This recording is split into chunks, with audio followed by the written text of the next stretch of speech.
Matthew McDill, and this is a Truth to Freedom production where you'll find biblical truth for a life of freedom. I just wanted to invite you into a little project I'm working on this afternoon. I have several little stacks of books here. These are books that are either new to my shelf or that I haven't processed yet. In other words, I haven't organized them. The main project today is to organize these books in such a way that I will be able to evaluate them and place them somewhere that I'll be able to find them again. And most importantly, organize them so that I can prioritize which books I want to read first and what their subjects are, whether it's fiction or nonfiction. I'm using the website and app Goodreads to organize my books, and I want to share with you how I do that. But first of all, as you know, since this is biblical truth for a life of freedom, this isn't just about book organizing. Why are books so important to us as believers?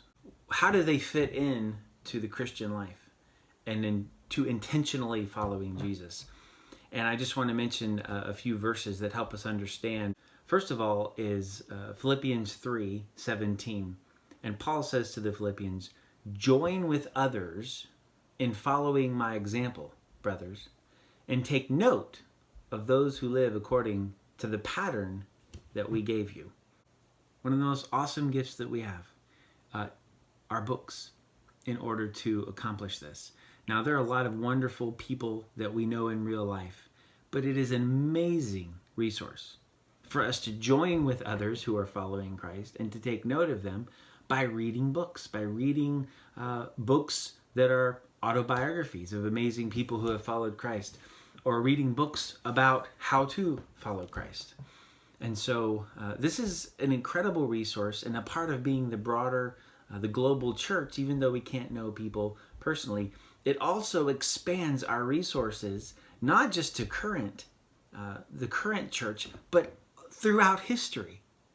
It is incredible that you would be able to get into the mind of the early church fathers, or the philosophers over time, or the great believers and church leaders and missionaries and Christians who gave their life for following Christ, to learn the lessons that people have learned for thousands of years. And we have access to that. Here's Proverbs 15:17. "Without counsel, plans fail, but with many advisors they succeed." Here's just another opportunity to expand our advisory board. You know, we don't just have to ask our friends. There are amazing people who have written amazing books exactly about the questions and things that we're trying to accomplish, so we might as well get their advice. We also go to Proverbs 18:1 and 2. "Whoever isolates himself seeks his own desire. He breaks out against all sound judgment. A fool takes no pleasure in understanding, but only in expressing his opinion." And the person who isolates himself, the person who goes it alone, is the person who ends up breaking out against sound judgment because they are trapped in their independence and their pride. And the fool takes no pleasure in understanding, but only in expressing his opinion. Do you know anybody like that? Of course, we all do. People who won't listen because they already know, and what they love to do more than anything else is tell what they know. Now, that is not the position of humility. It is not the position of a student, of being teachable. And as we come to great books and we read the things that other people have learned, then we are being humble and teachable, and we're not just committed to our own opinions. I forgot to match this. Then I give them to you. Okay, you gonna do that? Yeah. So it is. So it is possible to use Goodreads on your computer. I don't think it's gonna work. It is possible to use Goodreads on your computer, but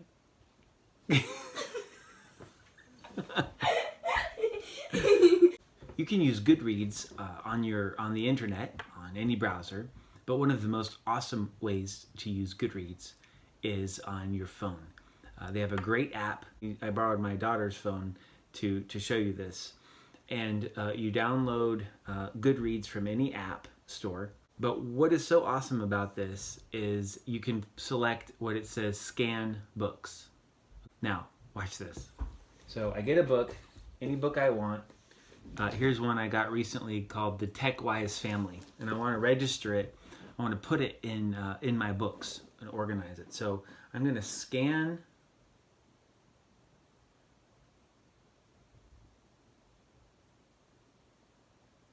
See that? It scans the book, and then it pulls the book up right there. Now all I have to do is click on that, and then it gives me some bookshelves that I've already set up. I have 3 overarching bookshelves called what I'm currently reading, what I want to read, and then what I have already read. So those are 3 large categories.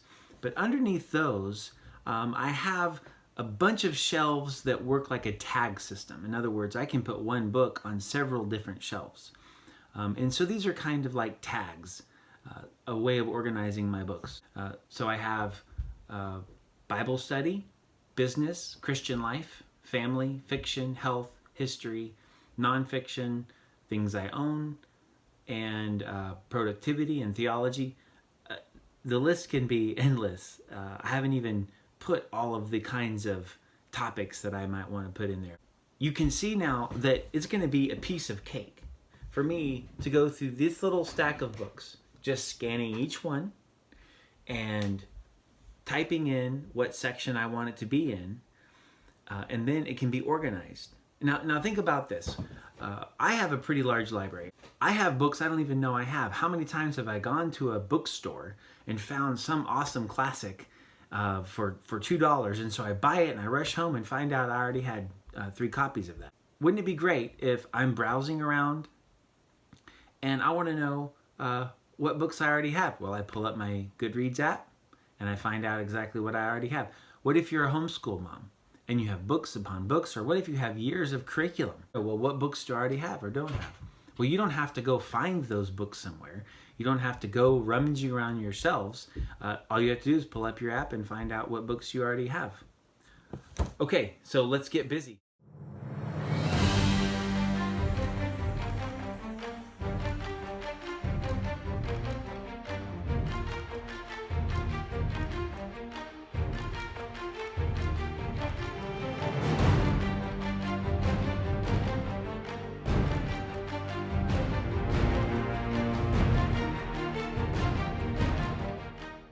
Well, that was easy.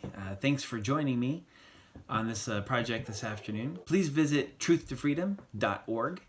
You can sign up for updates there by putting your email address in. You can also go to YouTube and subscribe to my channel, the Truth to Freedom channel. I hope you enjoy growing in wisdom as you read your books.